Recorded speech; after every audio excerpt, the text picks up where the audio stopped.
profile of the speakers, and that's what I'm going to do right now. I'm just going to show us a brief profile of our speaker, right? Our very first speaker that we have today is an amazing scholar. He's in the person of Farouk Abdul-Salam. Farouk obtained his Bachelor of Arts in Statistics and Economics from the University of Ghana and obtained a Master of Arts from the University of Manitoba in Canada, right? He obtained his PhD at Simon Fraser University in Canada as well. And he has a research focus on strategy and management.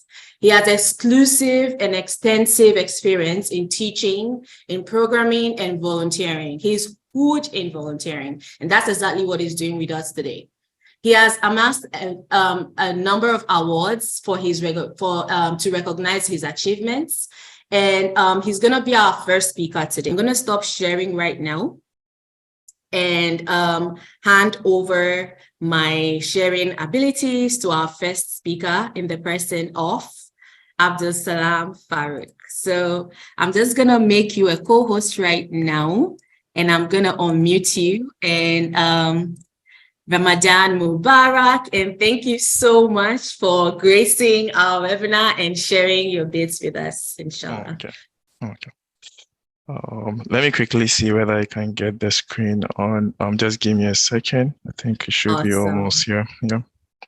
Awesome. And thank you again for putting this together. You're welcome. Yeah, thank you so much for accepting. Sure. Yeah, so as Samira, I believe, mentioned, my name is Farouk Abdul-Salam, originally from Ghana. And I'm here to probably provide you guys an update as to how to start preparing for your journey in Canada. So this will be my presentation. I believe I do have 15 minutes, so I might be brief, and please keep the questions coming. Hopefully at the end of the presentation, Samira will open the questions up and I can address them. So in terms of my journey, as she mentioned, I'm originally from Ghana, West Africa. I did complete my BA in Statistics and Economics at the University of Ghana. And after that, I served as a teaching assistant at the department. Just after my service with the department, I had opportunity to study abroad, specifically Manitoba, Canada, where I did my MA in economics. And just after my MA program, I quickly transitioned to my PhD program at the Simon Fraser University here in British Columbia. All within the Canadian context, but they happen to be different regions. So be specific. I'm going to be very specific on the provinces that we have within Canada. I can go through Manitoba, Ontario, British Columbia. So keep an eye on those provinces. So that being said, let me quickly go on to what I'm expected to address today. So I'm expected to probably give you a brief oversight as to what you need to do in terms of your preparation. So before you start with your preparation, I believe the very first thing that you have to do here is ask yourself, what program do you want to study? So in my case, I did statistics and economics combined, and I had the opportunity to either go with statistics or go with economics. And I opted for economics. So in your case, if you want to pursue this journey, or if you're about to commence this journey, the very first thing you probably might want to ask yourself is, hey, am I going to go with this program or go with that program? There are a couple of factors that might go in addressing this question, and hopefully I can provide an insight to that later on.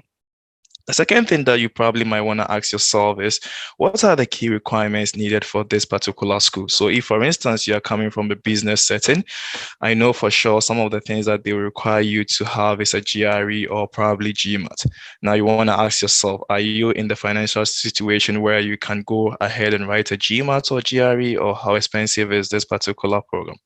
Then again, if you are within the business context as well, you probably might want to ask yourself, do they offer funding? This, I believe, is very hard for the business student. And also have a look at the tuition fee that comes with it.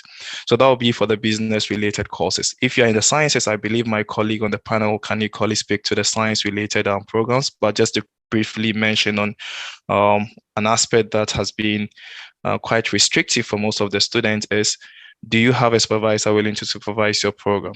And are you expected to have a supervisor before you even start applying? So these are very important questions that you probably might want to ask yourself. And other factors that you might want to ask yourself as you start on this journey is, do they require you to evaluate your transcript or your certificate? And if that's the case, how much is it going to cost you? And how long is it going to get back to you when you send it to WES, which is World Education Service? So these are some key requirements. Now, in terms of the school that you're applying to, when to start applying, ideally for the public schools, the public funded schools, they are mostly open between November to mid-February. So my very first suggestion is, as soon as you complete your level 400 somewhere in September, just make it a point to start searching. Aggressively, extensively. Make sure you know the application deadline. Overall, Fulleri can also attest to this. It has been within November to mid-February. If you happen to be in a position where you can fund your own self and you think, I can go with the private school, I believe the private schools are pretty much open all season, so you don't have any difficulty with that. Other factors, hopefully my colleagues can mention factors that I might have skipped, and we can equally talk on that. Now, in terms of my advice for your preparation, as I mentioned earlier, as soon as you complete your level 400, you don't have to wait. You just start searching, look for the schools. And if you go to my website, I try putting together some of all the provinces that we have within Canada and all the schools that might come, they might have in there. So trying to look at the schools. And here, I think you should do yourself great favor by looking for the schools yourself. Don't rely on a colleague to tell you, hey, University of Manitoba is good, and you just go apply for University of Manitoba. The danger there is the fact that people are mentioning University of Manitoba or Toronto University implies that it's well known and the competition is going to be very high. So if you do your own due diligence and you go in and search for your school yourself, you might come across a school that nobody, knows, or just a few people know. And in that case, the chances that you might get in will be extremely high. So do that due diligence, as I mentioned earlier, and make sure you search for the school and the program extensively. In terms of the document preparation, the very first thing that you might want to get is your transcript. So if you complete your undergrad, make sure you have your transcript and you scan it. Make sure you have your certificate and you scan it. And make sure you start preparing your CV and statement of intent and research statement. So these are things that you can start preparing even before the application window opens. And you just have to have the PDF copy of them. If you have a colleague, someone who's very good with writing, just send him or her your CV or probably your statement of purpose, and they can help with the editing and they can provide, additional insight. Now, in terms of the connection happens to be very important. So because for every application, you need to have a referee. So if you know a supervisor who is willing to, referee your application or provide reference to your application, make it a point to constantly engage that particular person. If you happen to be level 400 right now and you are very good with a particular course or a particular program, just make sure you make yourself visible to the professor. And in that case, when it comes to writing a reference for you, it will be much easier for the person to write the reference for you. So that's a very important point, because I see students who probably the 11th hour, they just go like, hey, I'm not getting my reference from my supervisor, and it's going to delay your application. So connection is very important. Make sure you start as soon as possible, and hopefully it will be a smooth sailing for you. Now, in terms of connection abroad as well, if you happen to search for a school, one thing that you can equally leverage on is to look at the international students page. Occasionally, you might come across a Ghanaian student or an African student, and make sure you connect with that particular person on LinkedIn or using the email address. That's going to be very important, because sometimes your application might be delayed and you want someone to follow up on your behalf. These guys can help you do that. Now, in terms of the financial preparation, you need to save a lot. So here, with schools in Canada, I believe they all come with application fees, most of them, almost 90% of them. Correct me if I'm wrong, my colleagues on the panel. And in that case, you have to prepare for it, like $100 or $110. So if you are doing your national service, make it a point that you save towards this application fees.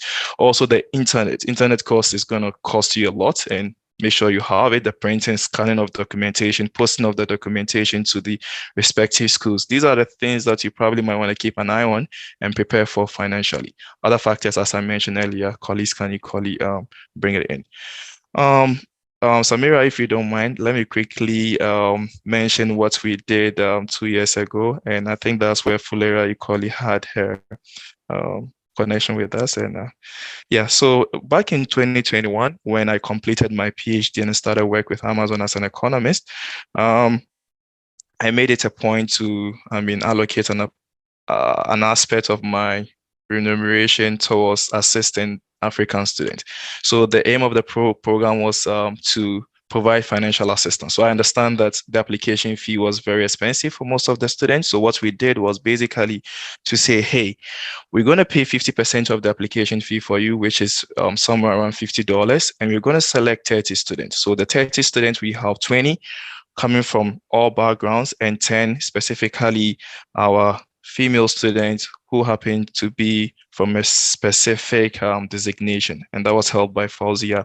So we had this in mind, and we assisted with the application in terms of the CV preparation and statement of purpose. We also provided other guide in terms of how to search for the school and the program, and fortunately enough, most of them did receive the admission letters. And what we did thereafter was to provide the visa application support, what to do in terms of your visa preparation, the statement that you need in terms of the financial statement and all that. And we also assisted with the connection with that Ghanaian students. So if, for instance, you had a school in Ontario, we can quickly connect you with a colleague of ours in Ontario that can equally assist you with your London and making things much easier when you get there, getting your accommodation and all that. And we also assisted with the reduction in some of the frictions. So what we saw was sometimes when you use your credit card in Ghana, it becomes very expensive with this transaction cost. So basically, if you have any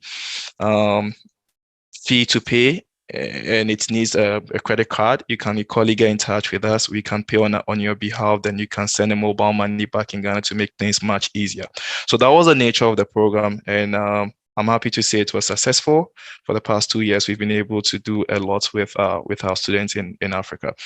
Let me quickly acknowledge those who really assisted with this initiative. We have the likes of Sister Fauzia Ali from Ontario. We have the likes of Shafiq Osman he's currently in the UK. Fatih, she's currently in Manitoba.